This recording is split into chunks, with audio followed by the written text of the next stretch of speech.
Friday, July 26, 1996, the offices of Rocket Pictures received a phone call. A male voice, identifying himself only as Victor, claimed to be in possession of a videotaped interview with an extraterrestrial being. He said he had a tape of a space alien, an ET, that was being held in a military installation in Nevada. I'm not sure as a prisoner or a guest. And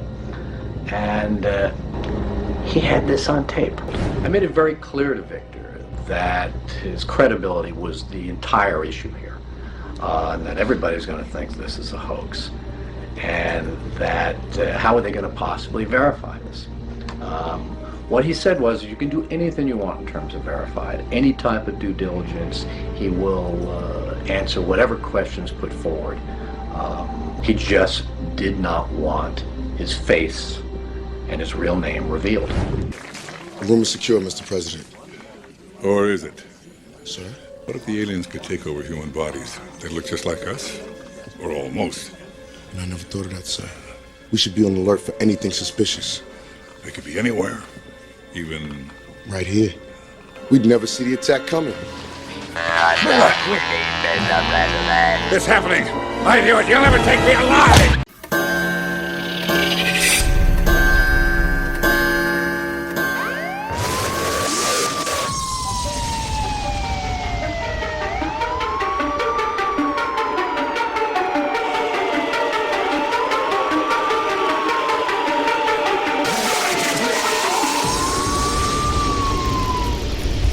It's true. We're all in danger.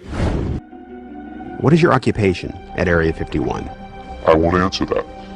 I have had reason to be present at Area 51, but I'm not going to clarify whether or not I was there as an employee. Are you saying you were there as a visitor? I'm not going to specify why or in what capacity I was there, only that I was there. Can you tell us how many times you were there? When I agreed to this, my fundamental ground rule was that I would not be asked to divulge personal data that might help pinpoint my identity. If you continue to ask questions that are out of bounds, I won't hesitate to terminate this interview. Let's turn to the tape itself. The copy you've supplied is not the original tape. No. Was the original at Area 51 when you copied it? That's out of bounds. Is it fair to assume that... You can assume anything you like. Copying of tapes at Area 51 is heavily restricted? That's obvious. I will say that this tape was copied under special circumstances. Otherwise, copying it would have been impossible. Can you be more specific? More specific? This interview was terminated. The interview resumed only after a discussion of the ground rules. Have you personally seen the alien being that appears in the tape? Yes, I have, but I stress I was not necessarily present at the interview session that appears on the tape. I'm not going to be specific. I may have encountered the being at another time. What can you tell us about the alien interview we're about to see? This one is rather recent, very late in the series. The interview process has been ongoing since the being arrived, which was in 1989. Approximately twice a month, they sit it down for a session that generally lasts from 3 to 5 hours. If they try to go longer than that, or if they schedule the sessions more frequently, the being becomes unresponsive. What has the alien revealed? Various minor technical details of the saucers. The physicists and engineers are frankly frustrated. They feel the being is withholding information. Possibly concepts are getting lost because all the information has to come through a telepath. But also it may be that the bulk of their scientific knowledge is just too advanced to be translated into our primitive conceptual framework. It's analogous to if a human scientist were to try to translate quantum mechanics into the grunts and screeches of a chimpanzee. That's not a very flattering comparison. Frankly, there's a high attrition rate for scientists in the program. You'd think they'd be energized by the challenge. But a lot of them take the ego deflation very hard when they find out not only how much they don't know, but how much they aren't even capable of understanding. Victor uses the term vessels to refer to the alien's conception of the body as a disposable vehicle for the soul. Do you think it's a reassuring sign that these aliens can communicate with us on a spiritual plane? It would be nice to think so, but I'm not sure if it's really such an achievement considering the mismatch between our intellects. I mean, you're not going to have much luck making your dog understand calculus. But if you pet him on the head and say, "Good dog," aren't you communicating spiritually? And doesn't the animal control officer say, "Good dog," when he comes to put some poor stray to sleep? Doesn't the vet try to reassure the animal just before he spays it? When you're dealing with beings whose intellect is so far beyond your own, I don't think it's safe to assume they have your best interests at heart. Because of his unwillingness to reveal his own identity, Victor's story stands or falls on the credibility of the tape he supplied. Here is the uncut, uninterrupted alien interview tape, shown in its entirety in real time. You removed the soundtrack from the tape before you turned it over to this program. That's correct. I can't allow the voices of the project personnel to be heard by the general public. There's a very good chance their family or friends on the outside might recognize them. Isn't your purpose in releasing this tape to expose Area 51 to the world? My purpose is to expose the existence of the aliens, not compromise these individuals. I made the decision to come forward. I'm taking precautions to protect my own identity, and I don't think it's fair for me to put these others in danger of exposure. In any case, the interview on the tape went nowhere. It was interrupted, as you'll see. Video analyst Jim Delatoso was emotionally affected by what he saw. He took the tape very seriously and offered this personal opinion. If someone faked this, I don't like these people. I think it's a bad thing for people to do, because if extraterrestrials come here, it's an incredibly important thing to understand who they are and why are they coming here. If this is not faked, I think we've got a glimpse here of a sense of communication with someone who came from a long distance away. UFO expert Robert Dean, on the other hand, had no doubt whatsoever that the tape was authentic. This is powerful because this is not a staged event. This is real. Calling on his own first-hand experience for comparison, Robert Dean was stunned and moved by what he saw. That breaks my heart. You've got yourself a piece of legitimate footage here, and I think you've got your hands on some pretty sensitive material. I don't know how the hell you got this. I don't know who you got it from, and frankly, I don't want to know who you got it from. But you got yourself a tiger by the tail with this footage. I would say, and I know that that's one of the things you'll ask of me, is that you've got yourself some legitimate footage of one of the little guys being interrogated and filmed. And there's a reality to it, and there's a sensitivity to it that literally breaks my heart. But I tell you very strongly, you've got something here that is very sensitive. Well, I know that the level of classification on this kind of a thing is so far damned above top secret that you can't imagine how sensitive this kind of thing is, and how delicate it is, and how tightly the government sits on anything like this. Treating him like a piece of livestock, wiping his lips. Whitley Strieber, best-selling author of Communion, claims to have had numerous personal contacts with alien beings. He has become the de facto spokesman for the growing number of people who claim to have been abducted by extraterrestrials. I was awakened by a presence. Then I began to see these faces, and I wasn't quite sure what was going on. There was a long, needle. They said they were going to put this into my head, and it scared me to death. Stop it, please, stop it! I had a close encounter the third kind, for sake.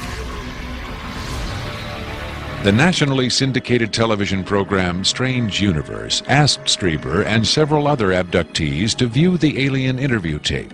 What Strieber saw left him profoundly shaken. Strieber would not agree to be interviewed on camera for this program, but on Strange Universe, he had this to say.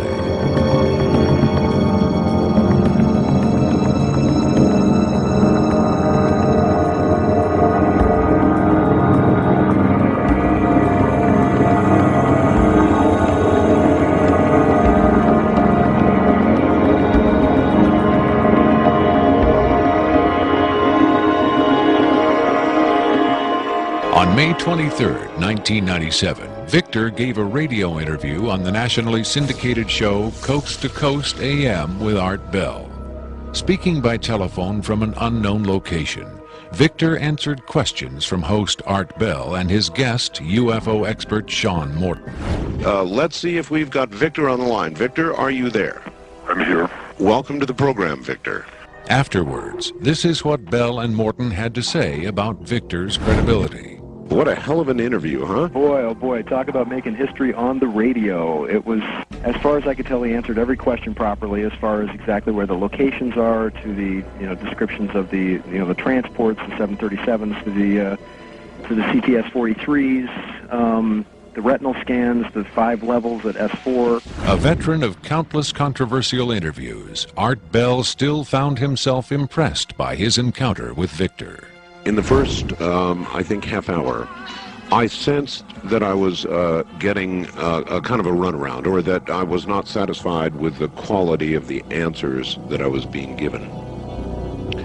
But as the interview progressed, and Victor, to some degree, began to relax, I began to get a different sense, and that was that he was telling me the truth. I think Victor was scared. I think Victor really is scared. If the government has really been in contact with superior aliens, wouldn't we see some evidence of it? For instance, amazing new scientific discoveries. Limitless free energy? A cure for cancer? We might, if the government's motive were the betterment of mankind. The government's motive is control. Knowledge is power, but power does not necessarily confer competence. The people at the top of this, they're not capable of making proper use of what's been handed to them, but they have no intention of letting anyone else ever get a chance to solve the puzzle. And let's not forget there's also the real possibility that the government is being manipulated by the extraterrestrials for their own purposes. Do you believe your life is in danger as a result of making this tape public? I would hope not. I would like to think my government is a little more civilized than that. But at the same time, I don't intend to give them the chance to prove me wrong. Obviously, they would like me to be perceived as a hoaxer. If something were to happen to me, if I should die suddenly in a freak accident, it would obviously lend credence to my story, and I assume they understand that and will act or not act accordingly. Why should anyone believe this tape is authentic? Use your own judgment. That's all any of us can do. There's been so much secrecy and disinformation over the last 50 years that it's become impossible to prove anything in the face of official denial. Of course, the flip side is nobody really believes anything the government says. Did this alien die? I can't answer that with certainty. I do know the interviews came to an end. Whether the being died or was retired, and I don't mean that in the spy thriller sense of having it killed, I mean retired from the interview process. I just don't know. I'm fairly certain it didn't go home, at least not in the physical sense. But these beings, they don't seem to be very concerned about dying or avoiding death. Why do you think that is? Maybe they know what comes after death with more confidence than we do. Maybe there's another vessel waiting for them on the other side. I've heard the claims that they come from Zeta Reticula or the Pleiades, but it hasn't been established that they come from out there at all. Their saucers may not travel through space as we know it. They may fold in from another dimension, another reality. You make them sound almost supernatural, like angels or devils. Supernatural is just a term for aspects of nature we don't understand. For many people, they certainly do serve the functions of both angels and devils, forces we can't comprehend. Robert Dean heads a growing movement lobbying Congress to release former NASA intelligence and military officials from their security oaths so they can talk openly about U.S. involvement with UFOs and aliens. As early as '49, your government knew we were dealing with extraterrestrial intelligence. And then it sort of blew up more and more. Every year there were more discoveries, more conclusions, more contacts. And as you probably know, we have indeed retrieved crashed hardware And we have reverse engineered it. And we have indeed been flying some of that hardware in this base not too many miles outside of Nellis, near Las Vegas. Dean believes the time has come for the government to tell the people what it knows. The truth has got to come out. We're over 30 years too late. The people not only have a right to know, they have a need to know. And damn it, I stand in this belief, and I will say this and stand by this till the day I die. Congress has the responsibility, Congress has the obligation to the people, to the Constitution, and to the nation.